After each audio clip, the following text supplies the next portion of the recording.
as people, as communicators. So before we get into what is the involvement of voice in our speeches, let's define what voice is.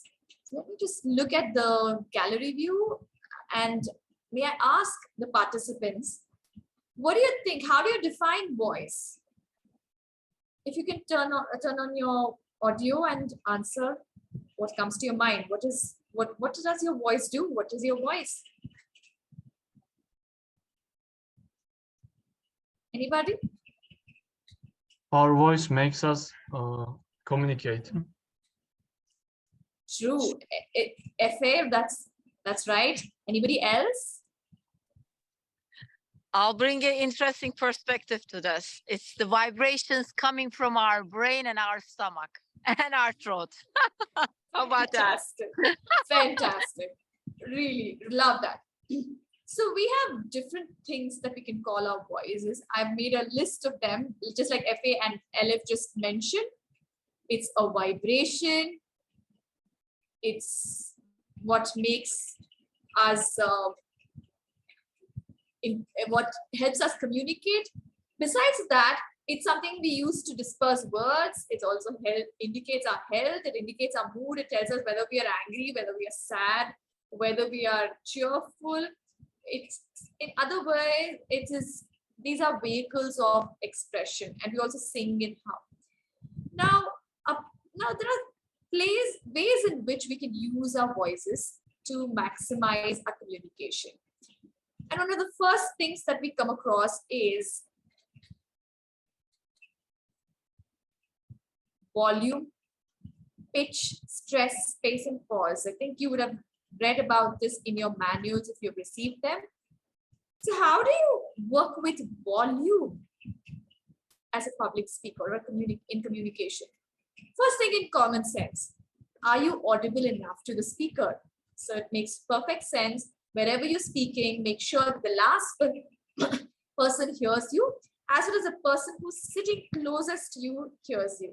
That is one of the important functions of volume. And some of us are said to have gentle voices. And we would have been told by our mentors or our teachers saying, why don't you project your voice a little stronger? So I'd like to suggest to you all, whether your voice is loud or whether your voice is a little too gentle, just think of a ball and you're throwing the ball and just tell it go. And tell it gently to go. If you wanted to if you wanted to land closer to you, just tell go. If you wanted to land farther from you, tell go. And then keep practicing when you're alone personally, and then you can try and work out your volume itself. That's one of the exercises I suggest for volume. Now, apart from the common sense, this is common sense, isn't it? We have to be heard. There's another way to use volume effectively. When there's something important to speak, we can use our volumes. Now, did you just observe what I did? I suddenly lowered my volume, and you might probably be listening to me more ardently. Let me give you an example. Look at this sentence. This is very important. Very important. How do I use volume? I'm going to use my higher volume. This is very important. Very important. You see, I extended the volume here to the capitalized word. In a way, it brought the limelight or the spotlight onto that. And I brought the attention of the audience. This is how you use your higher volume. And let's say we have something that we want to use a lower side of the volume for effective use. Maybe you have a secret. You can tell, I have a secret. You can whisper. And so this is also another way to use the volume part of our voice. I hope everyone is with me. Let me go to the gallery view. Okay, we finished volume now. A little bit of volume. So I'm just going to glance over all the elements. I think once you join Toastmasters, you might be able to explore in depth what all of these really are. Let us go to pitch. Now, as non-native speakers, as most of you there in Turkey and as well as in India, one of the toughest thing to master is pitch. We get it in our own mother tongues, but we don't get it in English. And it takes time. And intonation is part of pitch. Now, what do I mean by intonation? Intonation is nothing but expressing the tone of our voices. I mean, tone, the message, the emotion behind that. You see, I'll just display the text right now. You see what I've written. I've written 4 sentences. All the sentences are the same. I am tired. But it depends upon the tone in which I speak it with for the audience to get different messages. For example, if I'm really tired, I had a long day, and I'm going to tell I'm tired, how is it going to sound? I am tired. So you can almost feel the tiredness in my voice. Now let's say somebody is really annoying you and you use the same exact sentence. This time you're going to say, I am tired. You see the difference in tone? That is a variation of pitch, in other words, intonation. And let's say you want to be sarcastic. If somebody is sarcastic, so you can again use the same sentence and say, I am tired. So this is sarcastic way of using intonation. So this exact same sentence gives different meanings. And that is purely by the way you use your voice, by the way you let out the tone or the emotion behind the word. Now, another part of pitch is stress or keying. Now, what is stress and keying? Let me get again a slide in front of you.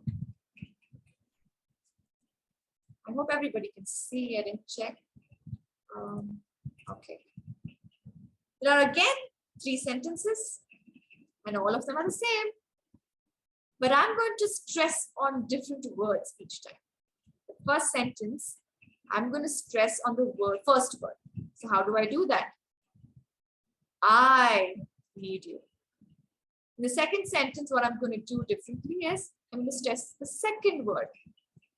I need you, which means I need Francesca. I don't want Francesca. I need her. So that is where I want to place my stress on. Now let's say I want to stress on the third word in the sentence.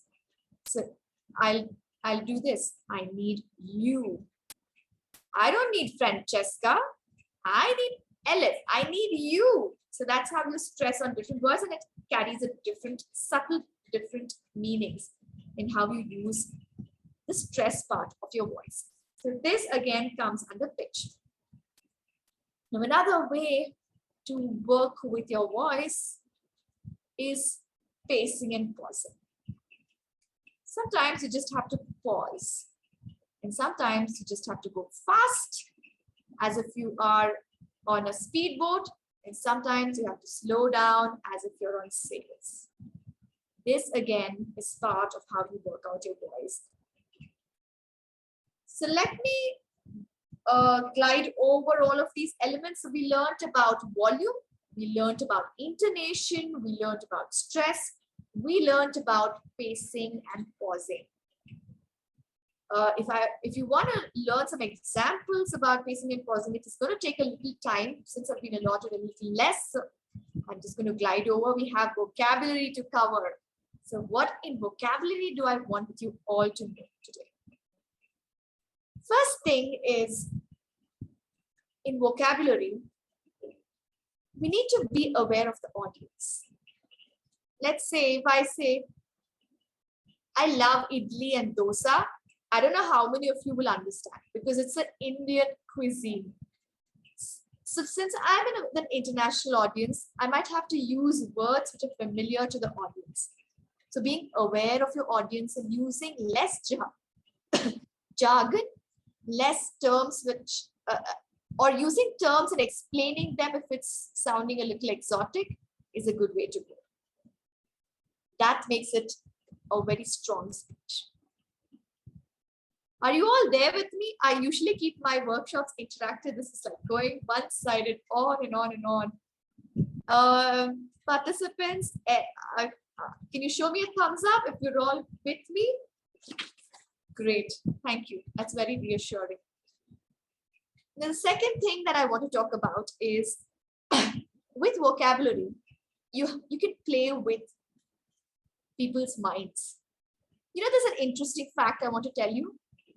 80% of our brain, 80% of our brain is used for processing visual information. It's a significant portion of our brain. But when it comes to speeches, most of it is probably you're seeing only my face and you're hearing a lot of things, right? But I can still make it visual to all of you. I can make you imagine in a way that I can describe things. Do you see the green plants with that red rose? When I tell you that, you can almost picture a rose and red rose in your minds. Let's say you're giving a story or an anecdote. I had gone in my car and there was a heavy traffic jam. There were 10 cars piled up in front of me. I was sitting, watching the watch, and it was already 15 minutes. You could see the watch, you could see your car, you could see the 10 cars, you could see the traffic light, you could see the jam, isn't it? If I added more descriptive words, you could even imagine the scene better and better. So that is one of the ways you can use vocabulary or descriptive words in your speeches and make use of the fact that every one of us, 80% of our brains are used for visual processing, and we can bring that into account and make us imagine the stories, the anecdotes that come out in a speech. And the third thing that I want to talk to you about vocabulary is whenever we speak, try to make it as, if it's not a formal speech, try to keep it as much as possible in direct speech, active voice, wherein there are shorter sentences and not a long sentence. For example, if I said, I went to a supermarket where I saw the biggest seller range, which had exotic products, which got my attention and I completely enjoyed it. If I go on with one sentence, it's a little hard to take in. But if I break them down into shorter sentences, it's much more similar to conversational speech. Therefore, it wouldn't sound as if you wrote a speech and you're telling it, but you're having a conversation. But it's still a speech. So these are some things I wanted to tell you about vocabulary. So let's summarize again. Vocabulary: avoid jargon.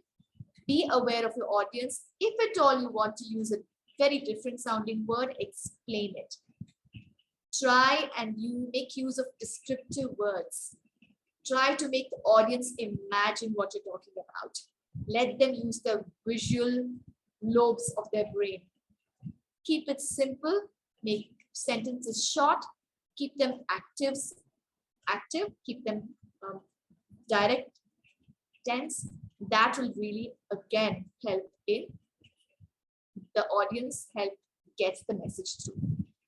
Now, that's it from my side.